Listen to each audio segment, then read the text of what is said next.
Hello everyone, welcome to my channel রিমাস রিদমে তোমাদেরকে অনেক অনেক স্বাগত জানাই। তো গুড মর্নিং বলে আজকের দিনটা শুরু করছি। আজকে হচ্ছে 7 পৌষ আর 24 ডিসেম্বর। তো আজকে আমাদের আশ্রমে একটি বিশেষ অনুষ্ঠান হয়। 5টা থেকে বৈতালিক শুরু হয়ে গেছে আর 7:30টা থেকে ছাতিম তলায় আজকে অনুষ্ঠান শুরু।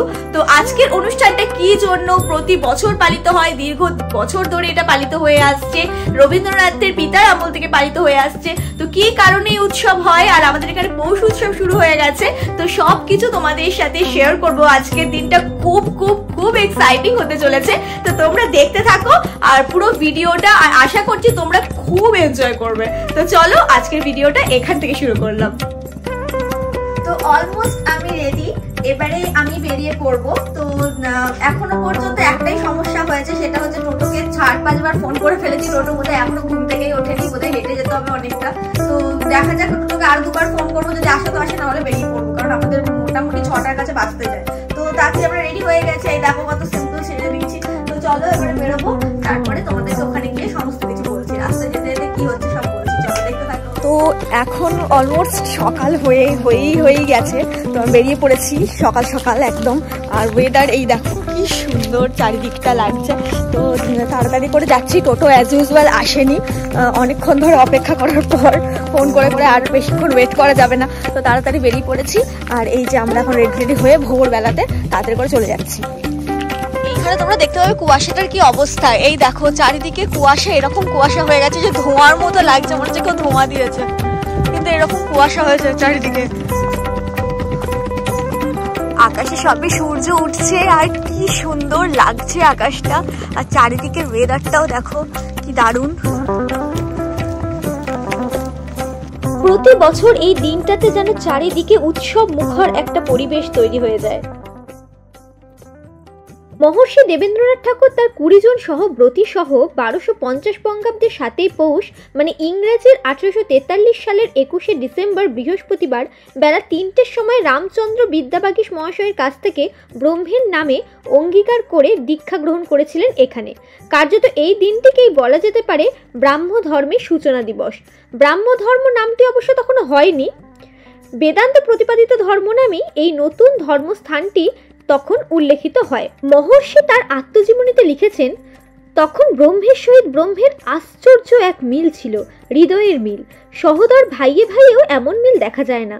যখন ব্রহ্মদের মধ্যে পরস্পরের এমন সৌহার্দ্য দেখিলাম, তখন আমরা মনে বড়ই আহ্লাদিত হইলাম। আমি মনে করিলাম যে নগরের বাইরে প্রশস্ত ক্ষেত্রে ইহাদের প্রতি পৌষ মাসে একটি করে মেলা হইলে ভালো হয়। সেখানে পরস্পরের সঙ্গে দেখা সাক্ষাৎ, সদ্ভাব বৃদ্ধি ও ধর্ম বিষয়ে আলোচনা হইয়া সকলের উন্নতি হইয়া থাকিবে। আমি এই উদ্দেশ্যেই 1767 শকে 7 পৌষ পলতার পরপারে আমার গরুটির বাগানে সকলকে আমন্ত্রণ করি। ইহাতে ব্রহ্মদের একটি মহোৎসব হইয়াছিল, আজ যেটি পৌষ উৎসব নামে পরিচিত, আর সকলের কাছে যা পৌষ মেলা।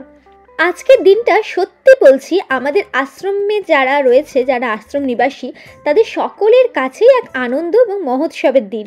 আজকের দিনে গান বাজনা, তারপরে ব্রাহ্ম ধর্ম আলোচনা, এই সব কিছু হয়ে থাকে। তো আজকের দিনটা এত সকাল সকাল সবাই পৌঁছে গেলে এই জায়গার পরিবেশটাই একদম আলাদা হয়ে থাকে। আর সকলেই একদম সাদা জামা কাপড় পরে আসেন, একদম শুভ্র দেখায় চারিদিকটা, খুব সুন্দর লাগে। তো সামনেই হচ্ছে শান্তিনিকেতন গৃহ, আর আমরা বাঁ দিক দিয়ে ঢুকবো, এটি হচ্ছে ছাতিমতলা, এখানেই অনুষ্ঠানটি সংগঠিত হবে। তো আপনারা দেখতে থাকুন।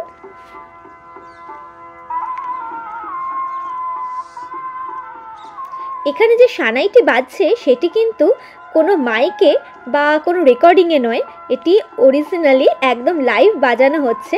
তো দেখুন আপনারা কি অপূর্ব আর কি সুন্দর যে লাগছে তার বলার কথা নয়।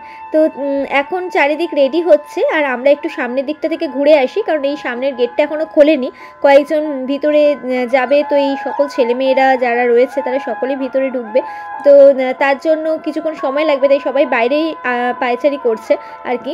তো এরই ভিতরে দিয়ে আমরা যাব। তো আপনারা দেখতে থাকুন, আশা করছি আমার মতো আপনারাও হয়তো উপলব্ধি করবেন। আর এই জায়গাটা যারা আপনারা পৌঁছাতে পারেননি, তারা আমার ভিডিওর মাধ্যমে এই জায়গাটি সম্পর্কে অবগত হবে। রবীন্দ্রনাথের কাছে ৭ই পৌষের গুরুত্ব ছিল অপরিসীম। ৭ই পৌষের উপাসনা উপলক্ষে প্রদত্ত কবির ভাষণগুলি পড়লে বোঝা যায় যে দিনটিকে তিনি তার অন্তরের কত গভীরে স্থান দিয়েছিলেন।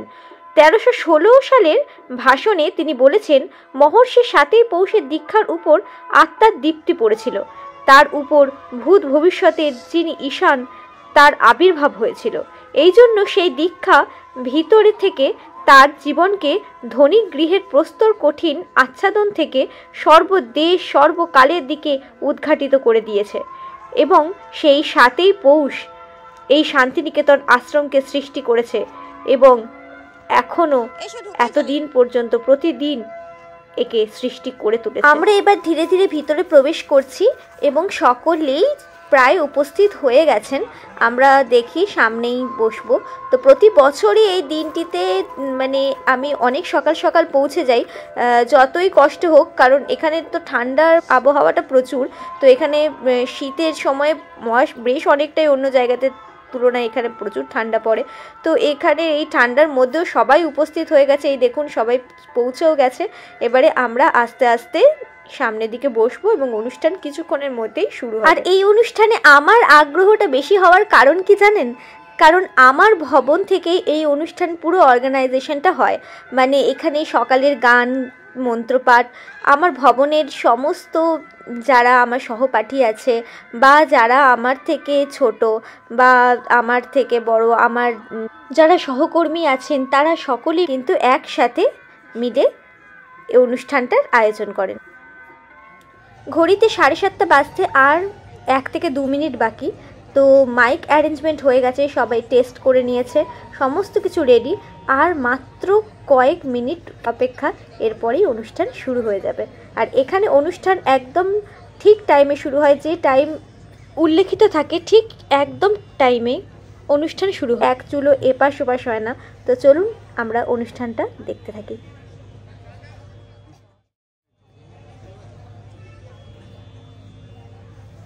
পুরো অনুষ্ঠানের যে সূচিপত্র সেটি আমাদের হাতে আছে, তো আপনাদের সাথেও আমি সেটি শেয়ার করলাম।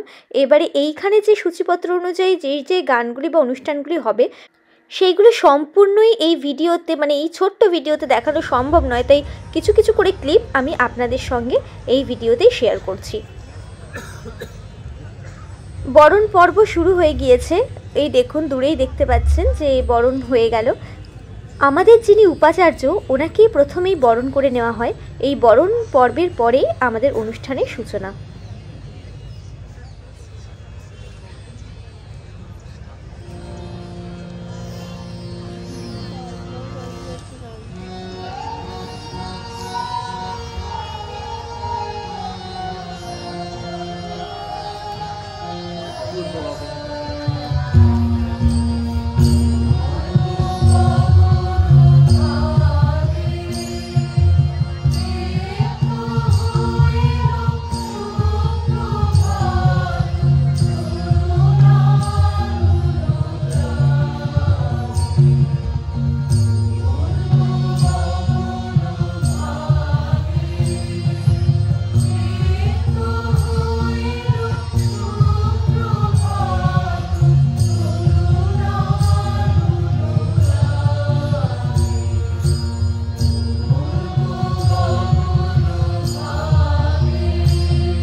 সকল মার্জনা করো, যাহা কল্যাণ তাহা আমাদের মধ্যে প্রেরণ করো। তুমি যে সুখকর, কল্যাণকর, সুখ কল্যাণের আকর, কল্যাণ ও কল্যাণ করো, তোমাকে নমস্কার।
শেষে সকলে মিলে একত্র হয়ে বৈতালিকের মাধ্যমে আমরা যাই হচ্ছে রবীন্দ্র ভবন।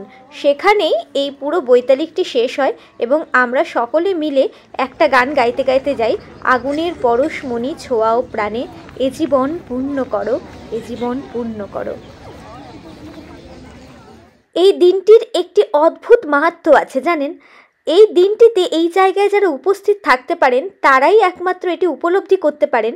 আর যারা আমার এই ভিডিওর মাধ্যমে এই পুরো দিনটিকে আজকে উপলব্ধি করলেন তারা হয়তো বুঝতে পারবেন যে এই দিনটির গুরুত্ব বা মাহাত্ম্য বা আনন্দ কতটা। কারণ এই দিনে একে অপরের সাথে দেখা হয়, বহু বছরের পুরনো হয়তো তারা একসাথে সহপাঠী ছিল, বা এই দিনটিতে হয়তো সকলে একসাথে মিলিত হচ্ছেন বা দেখা হচ্ছে। তো এই দিনটির একটা অদ্ভুত আনন্দ রয়েছে। এই দিনটিতে সকলে এখানে উপস্থিত থেকে এই যে এই গৃহ, এই রবীন্দ্রনাথের এই গৃহ, এখানে সবাই মিলে একসাথে হয়তো ব্রহ্ম আলোচনা করতেন। তো সেইখানে সকলে মিলে প্রণাম করলাম আর তাকে স্মরণ করলাম এবং আমাদের সৎ বুদ্ধি হোক, সৎ চেতনা হোক, সেটাই ঈশ্বরের কাছে প্রার্থনা। তো আসুন এরপরে ৭ই পৌষের যে একটা আলাদা গন্ধ বা এই পৌষের যে একটা উৎসব, সেটা সকলে একসাথে মিলে পালন করি। সকলে খুব ভালো থাকবেন, আনন্দে থাকবেন এবং এই পৌষ উৎসব খুব ভালো করে কাটাবেন। দেখা হচ্ছে খুব তাড়াতাড়ি পরের ভিডিও নিয়ে।